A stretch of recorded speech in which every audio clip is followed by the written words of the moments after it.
스마트폰 화면 위로 빠르게 스쳐 지나가는 댓글들 사이로 유독 하나의 문장이 그녀의 시선을 붙들었다. 그래서 당신은 침묵할 건가요? 마치 심장을 향해 날아든 작은 유리 조각처럼 짧지만 날카로운 질문이었다. 박서진은 액정을 터치하던 손가락을 멈췄다. 며칠 전 경복궁 흥내문 앞에서 겪었던 그 일이 꿈처럼 아득하면서도 동시에 어제 일처럼 생생하게 떠올랐다.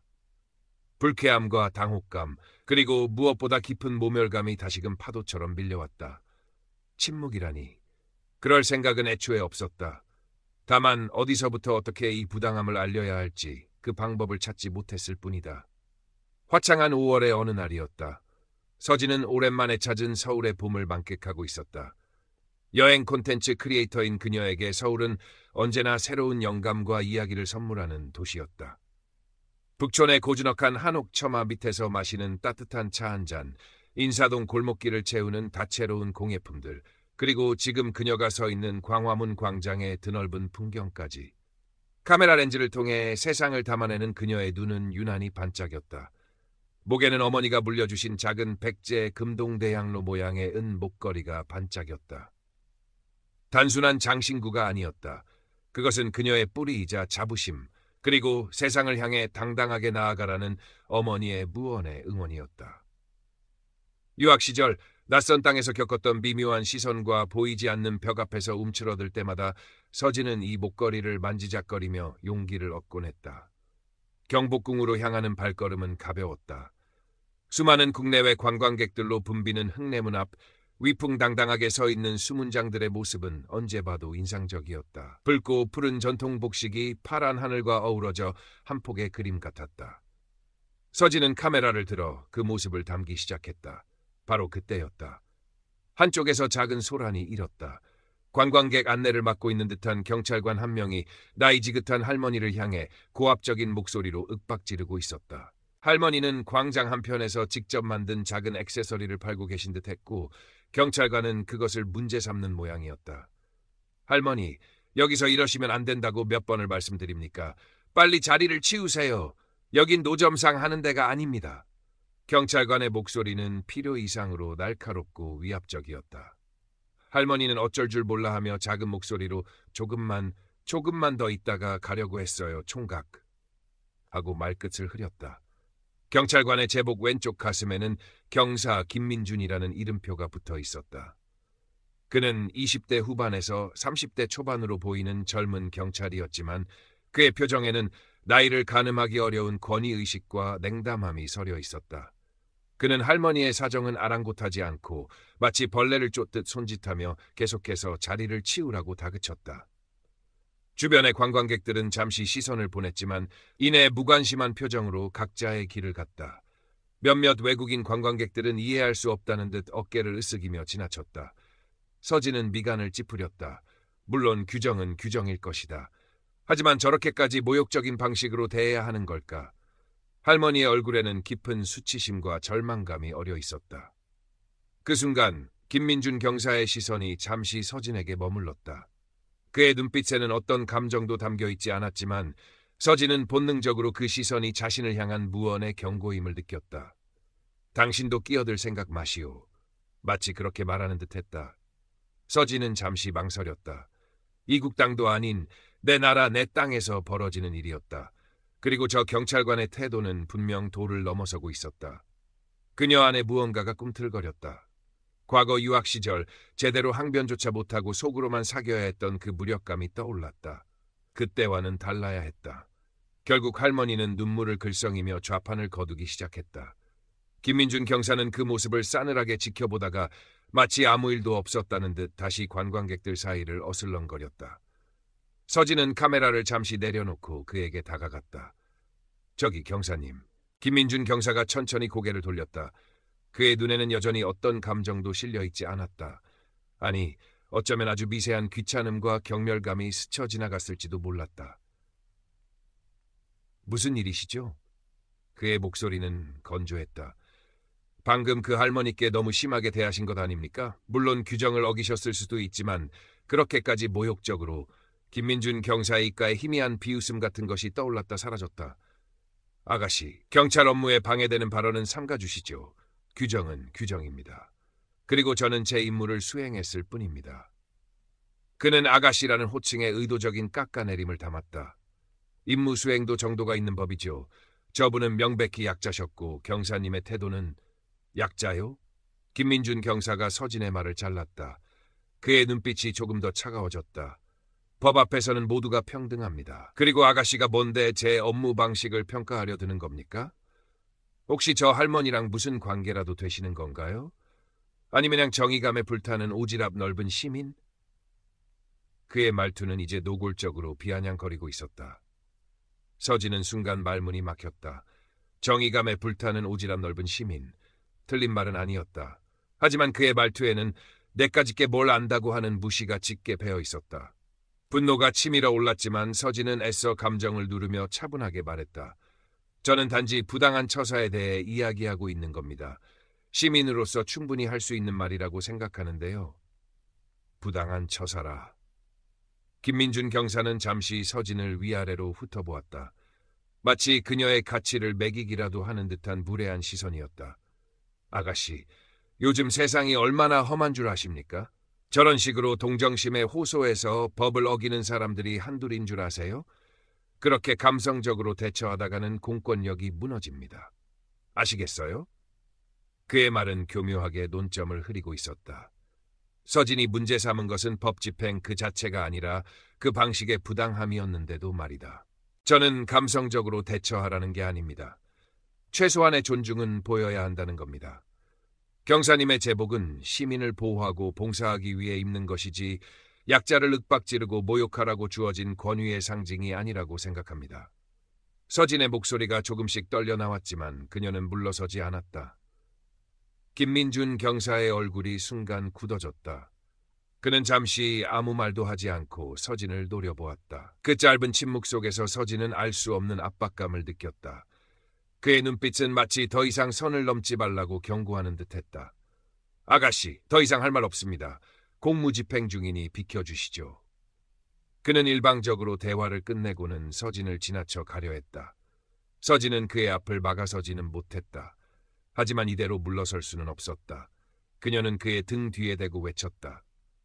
경사님의 성함과 소속 그리고 방금 하신 행동에 대해 정식으로 민원을 제기하겠습니다. 김민준 경사는 걸음을 멈추지 않았다. 다만 그의 어깨가 아주 미세하게 굳어지는 것을 서진은 놓치지 않았다. 그는 아무런 대답도 없이 인파 속으로 사라졌다. 서진은 한동안 그 자리에 멍하니 서 있었다. 심장이 거칠게 뛰고 있었다. 분노와 함께 알 수 없는 불안감이 엄습했다. 과연 자신의 행동이 옳은 것이었을까? 괜한 일을 벌인 것은 아닐까? 하지만 곧이어 다른 생각이 고개를 들었다. 만약 여기서 침묵했다면 그 무력감과 자괴감을 평생 안고 살아가야 했을지도 모른다. 그때 누군가 그녀의 어깨를 가볍게 두드렸다. 돌아보니 히잡을 쓴 젊은 여성이었다. 아까 할머니가 곤경에 처했을 때 걱정스러운 눈빛으로 상황을 지켜보던 외국인 관광객 중 한 명이었다. 저 괜찮으세요? 그녀는 조금은 서툰 한국말로 물었다. 네, 괜찮아요. 고맙습니다. 서진은 멋쩍게 웃으며 대답했다. 아까 그 경찰 너무 심했어요. 저도 비슷한 경험 파키스탄에서 아니 여기서도 가끔 느껴요. 히잡 때문에. 여성은 말끝을 흐리며 슬픈 미소를 지었다. 그녀의 이름은 아미라였고 영국에서 온 파키스탄계 교환 학생이라고 했다. 아미라의 말은 서진에게 작은 위로가 되었다. 동시에 이 문제가 단순히 개인적인 불쾌감을 넘어선 어쩌면 더 깊고 넓은 차원의 문제일 수 있다는 생각을 하게 만들었다. 잠시 후 50대로 보이는 백인 남성 관광객도 다가와 서진에게 말을 걸었다. 그는 자신을 제임스라고 소개하며 아까 상황을 지켜봤다고 했다. 그는 처음에는 경찰들은 원래 좀 딱딱하지 않느냐며 대수롭지 않게 생각했지만 서진과 김민준 경사의 대화를 들으면서 생각이 조금 바뀌었다고 했다. 당신 말이 맞아요. 저건 좀 과했어요. 공권력 남용처럼 보이기도 하고. 제임스는 어깨를 으쓱하며 말했다. 서진은 아미라와 제임스에게 고맙다고 인사했다. 혼자가 아니라는 사실이 큰 힘이 되었다. 그녀는 스마트폰을 꺼내들었다. 김민준 경사의 이름과 소속 그리고 그가 했던 말들을 잊지 않기 위해 메모장에 꼼꼼히 기록했다. 그리고 결심했다. 이 일을 그냥 넘기지 않겠다고. 숙소로 돌아온 서진은 밤늦도록 잠을 이루지 못했다. 낮에 있었던 일이 계속해서 머릿속을 맴돌았다. 김민준 경사의 오만한 표정, 할머니의 슬픈 눈망울, 그리고 아미라의 체념한 듯한 미소까지. 이 모든 것이 뒤섞여 그녀의 마음을 복잡하게 만들었다. 정말로 민원을 넣어야 할까? 괜히 일을 크게 만드는 건 아닐까? 경찰을 상대로 내가 뭘 할 수 있을까? 수많은 질문들이 그녀를 괴롭혔다. 하지만 그럴수록 더욱 선명해지는 것은 김민준 경사의 행동이 결코 정당화될 수 없다는 확신이었다. 그것은 단순한 불친절을 넘어선 명백한 권력 남용이자 약자에 대한 폭력이었다. 그리고 어쩌면 그녀가 느끼지 못했을 뿐 그 안에는 외국인이나 소수자에 대한 미묘한 차별의식까지 숨겨져 있었을지도 모른다. 다음 날 아침 서진은 결연한 표정으로 노트북을 열었다. 그녀는 국민신문고와 경찰청 민원 포털 사이트를 찾아 접속했다. 민원 양식은 생각보다 복잡했고 증거 자료를 첨부하라는 항목도 있었다. 서진은 어제 급하게 찍었던 제대로 초점도 맞지 않은 사진 몇 장과 김민준 경사의 인상착의, 그리고 대화 내용을 최대한 상세하게 작성했다. 하지만 이것만으로는 부족하다는 생각이 들었다. 더 많은 사람들에게 알려야 해. 서진은 자신이 운영하는 여행 블로그와 유튜브 채널, 그리고 인스타그램 계정을 떠올렸다. 구독자나 팔로워가 아주 많은 편은 아니었지만 그래도 꾸준히 소통하는 사람들이 있었다. 그녀는 용기를 내기로 했다. 어쩌면 이것이 더 효과적인 방법일지도 몰랐다. 그녀는 경복궁 앞에서 경찰에게 부당한 일을 겪었습니다라는 제목으로 글을 쓰기 시작했다. 어제 있었던 일을 최대한 객관적으로 서술하려 노력했지만 당시 느꼈던 분노와 모멸감을 숨기지는 않았다. 김민준 경사의 실명을 언급할지 잠시 고민했지만 공익적인 목적과 사실 적시라는 생각에 결국 이름을 포함시켰다. 그리고 마지막 문단에 이렇게 덧붙였다. 이것이 단지 저 개인의 불쾌한 경험으로 끝나서는 안 된다고 생각합니다. 우리 사회에서 제복의 무게는 결코 가볍지 않습니다. 그 제복이 국민을 위한 봉사가 아닌 개인의 오만함과 편견을 드러내는 도구로 사용되어서는 안 됩니다. 혹시 저와 비슷한 경험을 하신 분이 계시다면 혹은 이 문제에 대해 함께 목소리를 내주실 분이 계시다면 연락 주십시오. 작은 목소리들이 모이면 세상을 바꿀 수 있다고 믿습니다. 글을 게시하기 전 서진은 잠시 망설였다. 혹시 모를 역풍이 두려웠다. 하지만 목에 걸린 백제 금동대양로 목걸이의 차가운 감촉이 그녀에게 다시 한번 용기를 주었다. 그래, 나는 침묵하지 않겠어. 그녀는 발행 버튼을 눌렀다. 처음 몇 시간 동안은 별다른 반응이 없었다. 서진은 초조하게 새로 고친 버튼을 눌러댔다. 역시 괜한 짓을 한 걸까 후회감이 밀려오려는 순간 첫 번째 댓글이 달렸다. 정말 너무하네요. 경찰이 어떻게 그럴 수가 있죠. 용기 내주셔서 감사합니다. 그 댓글을 시작으로 마치 물꼬가 트인 듯 수많은 댓글과 공감 표시가 이어지기 시작했다. 대부분은 서진의 용기를 칭찬하고 김민준 경사의 행동을 비난하는 내용이었다. 하지만 그 중에는 서진을 비난하는 악플도 있었다. 네가 뭘 잘못했겠지. 경찰 말은 끝까지 들어봐야 한다. 괜히 일 크게 만들어서 나라 망신시키냐 등등. 서진은 가슴이 철렁했지만 애써 무시하려 했다. 그러던 중 유독 눈에 띄는 댓글들이 나타나기 시작했다. 저도 예전에 경복궁에서 비슷한 경찰 때문에 기분 잡친 적 있어요. 김민준 경사? 이름 기억해둬야겠네. 혹시 이분 아니에요? 라며 다른 사람이 겪었던 유사한 경험담이나 심지어 김민준 경사로 추정되는 인물의 다른 갑질 사례를 언급하는 댓글들이 속속 등장했다. 서진은 놀라움을 금치 못했다. 이것은 그녀만의 문제가 아니었던 것이다. 그녀의 글은 생각보다 빠르게 여러 온라인 커뮤니티로 퍼져나갔다. 특히 여행 관련 커뮤니티와 젊은 세대들이 많이 이용하는 플랫폼에서 뜨거운 반응을 얻었다. 그녀의 인스타그램 DM으로는 구체적인 피해 사례를 제보하는 메시지들이 쌓이기 시작했다. 그 중에는 어제 현장에서 만났던 아미라도 있었다. 아미라는 서진의 글을 보고 용기를 얻었다며 자신이 목격한 상황을 더욱 자세히 증언해주겠다고 했다. 심지어 제임스마저 서진의 블로그 주소를 어떻게 알았는지 응원의 메시지와 함께 필요하다면 내가 본 것을 이야기해주겠다는 댓글을 남겼다. 상황은 서진의 예상을 훨씬 뛰어넘어 빠르게 전개되고 있었다.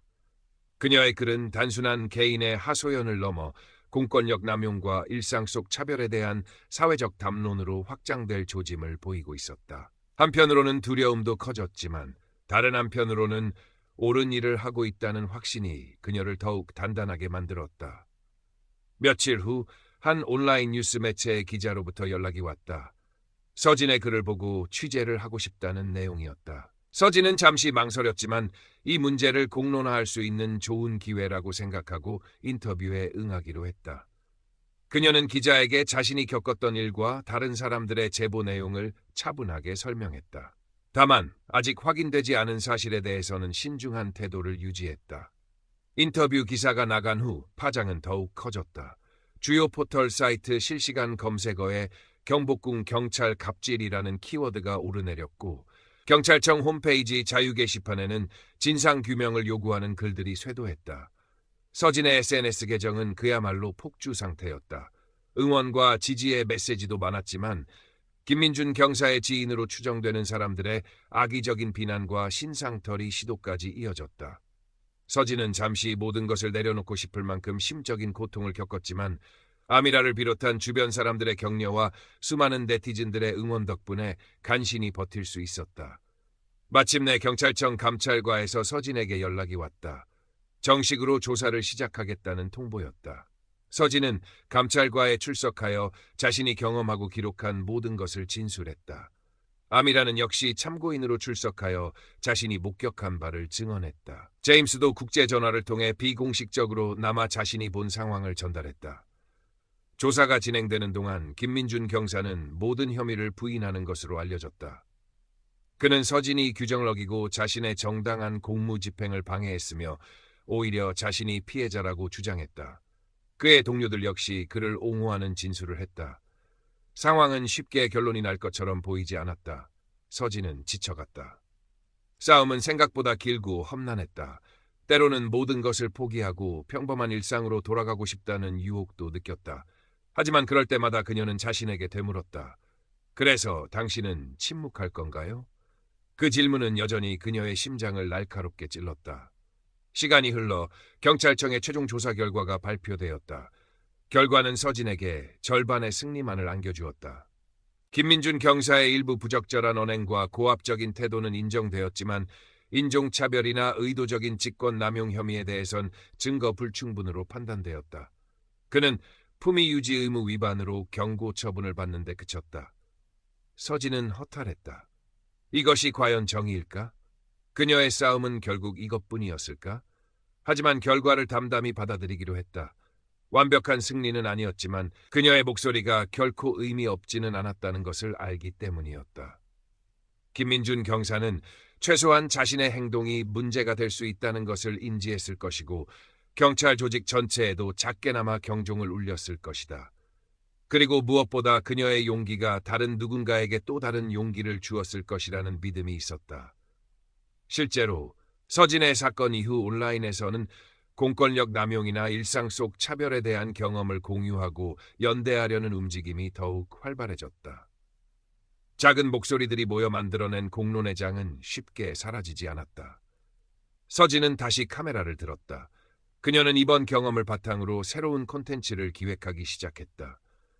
여행지에서 겪는 불쾌한 시선들, 우리는 어떻게 대처해야 할까? 혹은 작은 용기가 만들어내는 변화와 같은 주제들이었다.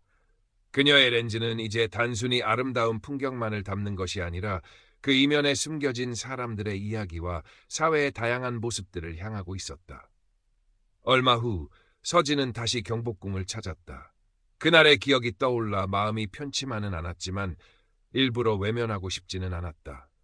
흙내문 앞, 여전히 많은 관광객들로 붐볐고 숨은 장들은 변함없이 위험 있는 모습으로 서 있었다. 관광객 안내를 하는 경찰관들의 모습도 보였다. 그들 중에는 김민준 경사의 모습은 보이지 않았다. 서진은 문득 한쪽 구석에서 좌판을 벌이고 있는 할머니를 발견했다. 예전에 그 할머니는 아니었지만 여전히 누군가는 그 자리에서 작은 희망을 팔고 있었다. 그리고 그 모습을 지켜보는 경찰관의 태도는 적어도 서진이 기억하는 김민준 경사처럼 고압적이거나 모욕적이지는 않았다. 아주 작은 변화였지만 서진은 그것만으로도 충분하다고 생각했다. 그녀는 목에 걸린 백제 금동대항로 목걸이를 가만히 만져보았다. 그리고 옅은 미소와 함께 다시 한번 세상을 향해 당당하게 걸어나갈 준비를 했다. 그녀의 싸움은 아직 끝나지 않았을지도 모른다. 하지만 이제 그녀는 알고 있었다. 침묵하지 않는 한 세상은 아주 조금씩이라도 더 나은 방향으로 나아갈 수 있다는 것을. 그리고 그 작은 변화의 시작은 바로 자기 자신으로부터 비롯된다는 것을. 그녀의 발걸음은 이전보다 한결 가볍고 단단해져 있었다. 앞으로 그녀가 만들어갈 이야기들이 더욱 기대되는 순간이었다.